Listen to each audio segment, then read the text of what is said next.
எப்போ நீங்கள் என்ன கேட்டாலும் நான்வெஜ்ஜில் ஈஸியான குழம்பு அப்படின்னா மீன் குழம்பு தான். ஒரு நாள் வச்ச மீன் குழம்பை 2-3 நாள் வச்சு சாப்பிட்ற சொகம் இருக்கே, அம்புட்டு ருசியாக இருக்குங்க. ஆல்ரெடி நிறைய வெரைட்டிஸ் ஆஃப் மீன் குழம்பு ரொம்பவே ஈஸியான மெத்தடில் அப்லோட் பண்ணியிருக்கேன். இன்றைக்கி நவர மீன் குழம்பு. டோன்ட் வரி, இதுவுமே ஈஸியான மெத்தட் தான். மிக்சர் ஜாரில் கொஞ்சமாக தேங்காய், 20 சின்ன வெங்காயம், 5 பல்லு பூண்டு, கொஞ்சம் கருவேப்பிலை, 1/2 டீஸ்பூன் சீரகம், 1 டீஸ்பூன் மிளகு, குழம்பு மிளகாத்தூள் 2 டேபிள் ஸ்பூன், தனி மிளகாத்தூள் 1 டேபிள் ஸ்பூன் சேர்த்து இந்த அளவுக்கு ஃபைன் பேஸ்ட்டாக அரைச்சிக்கோங்க.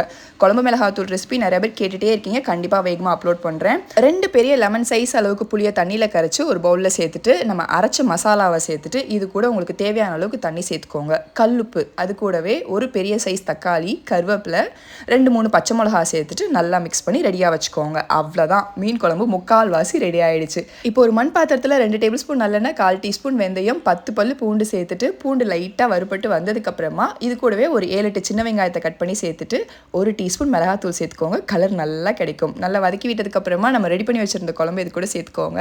குழம்பு நல்லா கொதிச்சு பச்சை வாசனை போகிறதுக்குள்ளே மீன் எல்லாத்தையுமே க்ளீன் பண்ணி எடுத்துக்கலாம். இந்த மாதிரி செதில்லாம் எடுத்துட்டு சைடில் இருக்க விங்ஸ் எல்லாம் கட் பண்ணிவிட்டு உள்ளே இருக்க குடல்லாம் எடுத்துட்டிங்கன்னா மீன் க்ளீன் ஆகிடும்.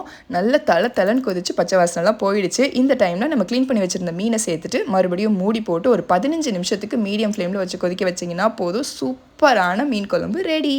பாய்.